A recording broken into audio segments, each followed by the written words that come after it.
Mauricio Cartún es un famoso director y dramaturgo argentino. Ha dirigido y escrito más de una veintena de obras entre adaptaciones y originales. Algunas de ellas son A la de criados, Terrenal, Sacco y Vanzetti y muchas más. Hoy vinimos hasta su casa para entrevistarlo y hablar de la Vis Cómica que se presenta actualmente en el Centro Cultural de la Cooperación todos los sábados. Mucho gusto, Mauricio. Encantado. ¿Cómo ves el panorama actual de la cultura y qué sentís al respecto? Arrancamos por lo complicado, Tranqui, decís vos. Sí. Arrancamos el tranqui. plato principal. Efectivamente, complicado. Complicado porque la cultura, que es un estadio de orgullo y continuo desarrollo en un país, en una nación, en un territorio, en una tribu, en un grupo, en una familia, necesita siempre el apoyo, el sostenimiento, por ser una actividad de rentabilidad dudosa en relación a lo que son las rentabilidades habituales de lo comercial, de lo profesional. Este gobierno parece dispuesto a no aceptar esa hipótesis y dejarlo librado a la que la propia cultura pueda hacer. En el campo del arte específicamente, que es donde yo trabajo, se ha puesto muy difícil porque se han desfinanciado las instituciones que lo sostienen. Instituto Nacional de Teatro, INCA, Fondo Nacional de las Artes, pero por el otro lado porque hay un destrato, porque hay una mirada peyorativa sobre el trabajo del artista que parecería estar sacándole la plata a los chicos hambrientos del Chaco, dice el señor, siendo que nunca es así, nunca las instituciones de cultura son otra cosa que la llama piloto que permite encender el calefactor. Somos de bajísimo consumo. Pero efectivamente sentimos ese destrato, estar ubicados en un lugar incómodo, pero estar incómodos es algo que al arte a veces le sirve de reactivo. A mí me parece que en el riesgo de que el arte se vuelva conformista, una situación como esta es un aguijonazo que lo vuelve más inquieto, más presente, más agresivo, ¿por qué no? Más productivo. Confío en que los años que vengan serán años de gran reacción. En ese sentido, ¿vos considerás que los artistas tienen que estar comprometidos con la realidad social, por lo que entiendo por tu trayectoria? Mira, el arte es imposible que no tenga compromiso, por afirmación o por negación, digo, por presencia o por prescindencia. Cualquier obra de arte está hablando de la realidad, porque toma la realidad y construye sobre ella un modelo, y ese modelo inevitablemente tiene un mecanismo de opinión. En algunos casos el mecanismo de opinión es explícito. Digo, alguien acepta la hipótesis de hablar de la realidad social. En otros casos es implícito, pero no menos elocuente. Yo creo mucho en el concepto, por ejemplo, en el campo del teatro específicamente, de lo que nosotros llamamos la idea teatro. Digo, aquello que se constituye como el núcleo ideológico de la obra, del espectáculo, y que es el que el espectador se lleva. Mi mamá hubiera dicho, lo que te deja. Sí, le gustaba mucho decir, lo importante de una obra de arte es lo que te deja. Bueno, efectivamente, está presente ese lo que te deja. Es imposible que el arte no esté opinando. Inevitablemente, si la pensamos como una obra de artista, el artista está en ese lugar del constructor del discurso de lo que el arte te deja. Claro, yo en ese sentido pensaba, claramente fui a ver la obra y no podía dejar de pensar en si vos te imaginabas que algo de esto podía llegar a pasar cuando la escribiste, porque siento que todo cambia a la luz del panorama actual. No podía dejar de ver al vocero sin pensar en Adorni, y era como, concéntrate por favor. Me parece que, bueno, que la obra cambia con respecto a lo que está cambiando de la sociedad.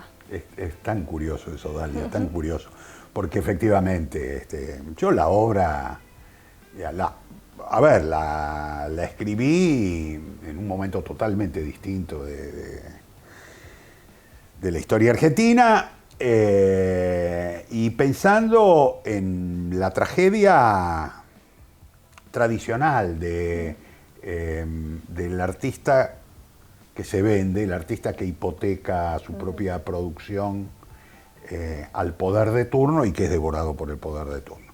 Lo que sucede es que los contextos se vuelven más o menos elocuentes según lo que esté pasando. Y en este momento, a veces se dice, el arte se adelanta a la historia. Yo tengo a veces la sensación de que no es que se adelanta, el arte construye algo simplemente y la espera. Digo, el arte construye algo en un lugar de espera a que la historia en algún momento se acerque y las metáforas coincidan.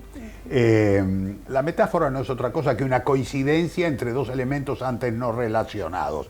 Es imposible que cuando vos ves una obra como La Viscómica, donde un personaje habla de ser el vocero, el voceador, la voz oficial de un gobierno, y se transforma en un personaje siniestro que termina condenando a muerte a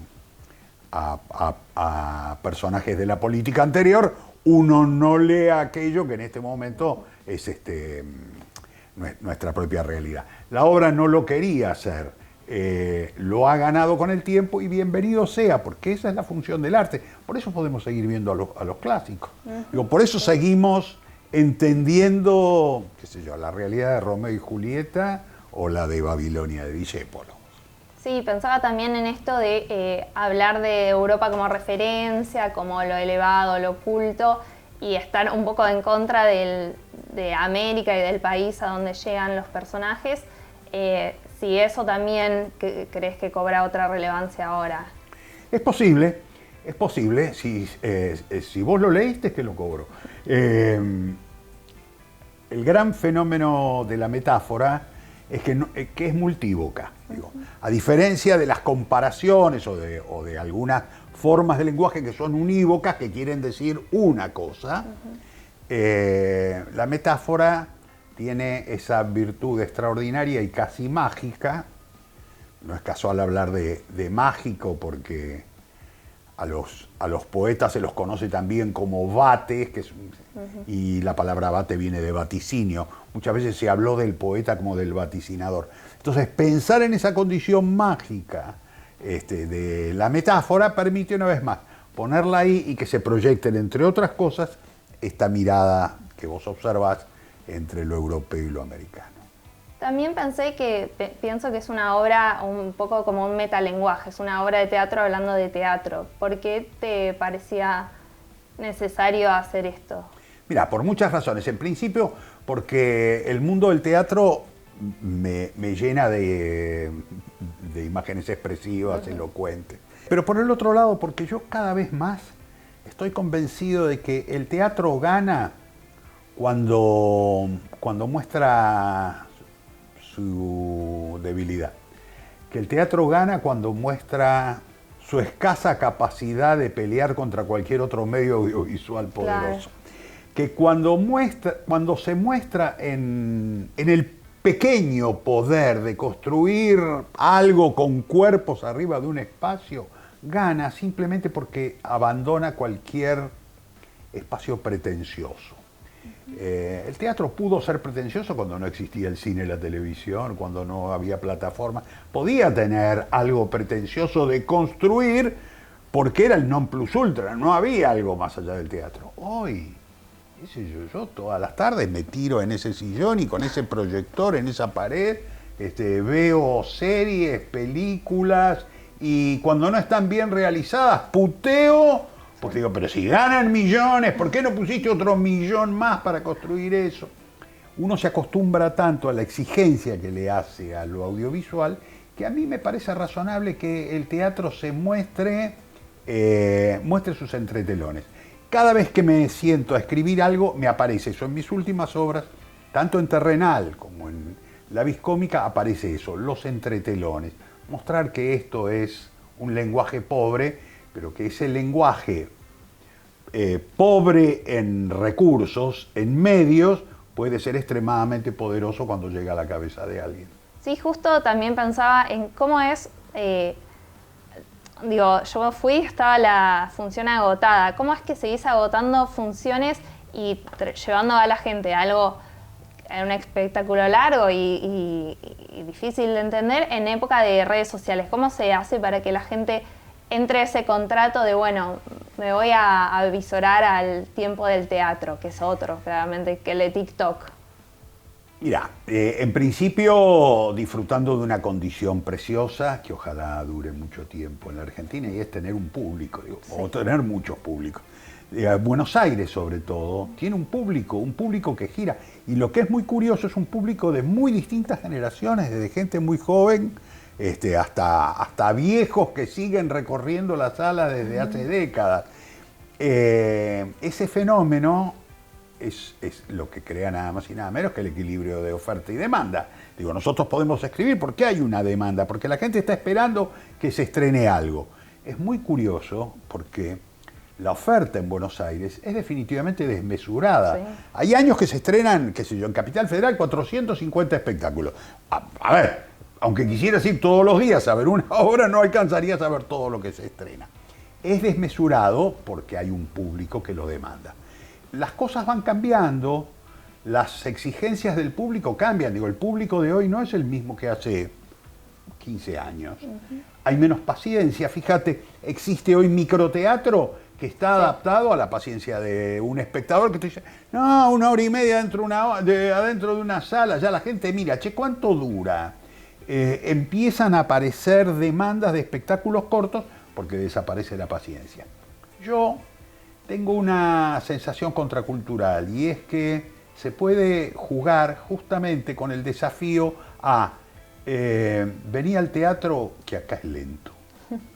Vení, que acá es lento. De la misma manera que cuando te vas a las vacaciones, te vas de unas vacaciones, disfrutás, por ejemplo, de la lentitud del día y te tomás a lo mejor siestas que en la vida no te las tomás. No porque no tengas tiempo, porque la ansiedad no te permite acostar. No me voy a acostar porque prefiero estar atiendo mis redes sociales. Así como las vacaciones invitan a la lentitud, hay actividades que te bajan de la ansiedad porque invitan a la lentitud. Yo soy jardinero, cualquiera que mire allí verá mi obsesión, y la jardinería es una forma de lentitud, hay que aceptarle una hipótesis natural. Soy caminador, camino todos los días entre 1 y 2 horas, no uso teléfono celular. Cuando camino desaparece para mí la comunicación con otra cosa que no sea lo que estoy viendo o lo que estoy escuchando. Y lo que siento es, yo dormiría muy mal si no tuviera, yo duermo extraordinariamente bien, debo decirlo, duermo 9 horas todos los días, y trato de mantener ese ritmo, y creo que lo puedo hacer, entre otras cosas, porque mi ansiedad baja en contacto con actividades tranquilas y lentas. El teatro tiene una voluntad contracultural, así es, vení, sentate, aflojate, apagá el celu y disfrutá de la construcción poética que están haciendo esos cuerpos. Claro, tienen que ser buenos los cuerpos, claro, tienen que ser interesantes las historias, vos tenés que tener la capacidad de discernimiento, de comprender ese lenguaje, pero cuando la coincidencia se da, el teatro es extremadamente placentero, y como vos decís, estamos en una sala grande llenando todas las funciones. Y sos maestro de teatro y formaste a muchos de los dramaturgos que actualmente están en cartel. ¿Cómo se siente eso, y si te emociona ver a tus alumnos hacer obras grandes que también convocan? ¿Cómo es? Muchísimo, muchísimo. Me conmueve muchísimo. Porque yo creo en un sentido que a veces se pierde en relación a las profesiones, y es el servicio. Cuando uno piensa en una profesión, cuando mis viejos pensaban en mi profesión y querían que yo sea médico, en realidad no les interesaba que yo cumpliese un servicio a la comunidad, sino que en ese momento el médico era un tipo muy prestigioso y que además ganaba bastante más guita de la que ganan hoy. Mis padres me enseñaron una mirada sobre la profesión que era una mirada interesada, pensar a la profesión como el lugar donde te vas a ganar la vida, cuanto más mejor. Y lo que se pierde de vista es que buena parte de las profesiones son, además de todo, un servicio, un servir.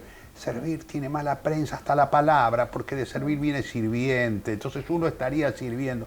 Uno pierde de vista que un médico cumple un servicio, un maestro cumple un servicio, un artista cumple un servicio. Ser maestro de estas generaciones, que ya han dejado, y muchas de ellas han dejado de ser jóvenes, ya también son artistas maduros que han estudiado conmigo a lo mejor hace 30 años. Ser maestro y ver que he logrado transmitir no solamente algunos conocimientos, sino también a veces, en muchos de ellos, algunos valores, y que a la vez ellos se transforman en nuevos maestros de nuevas generaciones, me da una sensación de satisfacción que también me ayuda a dormir, que es la de cumplir ese servicio, tener la sensación de, estás en el mundo para hacer algo, estás acá para cumplir algo, no, digo, no estás simplemente, digo, no estás para ganar más guita, estás para pasarla bien y para darle algo a alguien.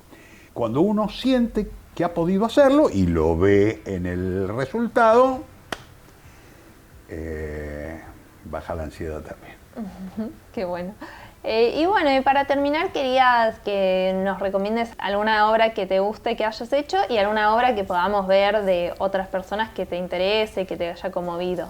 De mis obras, estuvo hasta hace muy poco en cartel Salvajada, que sí. Confiamos en que a lo mejor se pueda, no sé, que por ahí se arma y vuelve en algún momento, una hermosa apuesta de Luis Rivera López.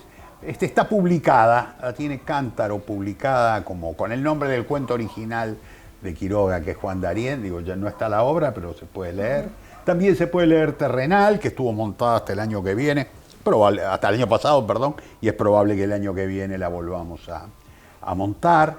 ¿Y de lo audiovisual, qué nos podrías recomendar? ¿Qué estás viendo? ¿Qué te gusta? Mirá, yo creo que hoy termino de ver los últimos 2 capítulos de una serie que después de mucho tiempo me volvió a enganchar. Venía viendo series con la sensación de me tomo una copita de vino, me como un sanguchito y cada tanto cabeceo un rato y si me duermo no pasa nada porque tampoco es que me esté perdiendo gran cosa.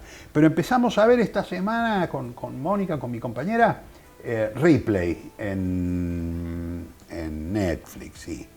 Y yo dije, por fin una serie, en principio, que le pone una onda extraordinaria a lo visual, que desarrolla una historia que no por siniestra deja de tener su encanto, con muy buenas actuaciones, y me animo a recomendarla sin haber visto los últimos 2 capítulos. Cualquiera que lo vea, si los últimos 2 capítulos son una cagada, piensen, bueno, Cartoon no los había visto. Hizo lo que pudo. Bueno, muchísimas gracias. Al contrario, Mauricio. Gracias a vos. ¿Sí? Fue bien.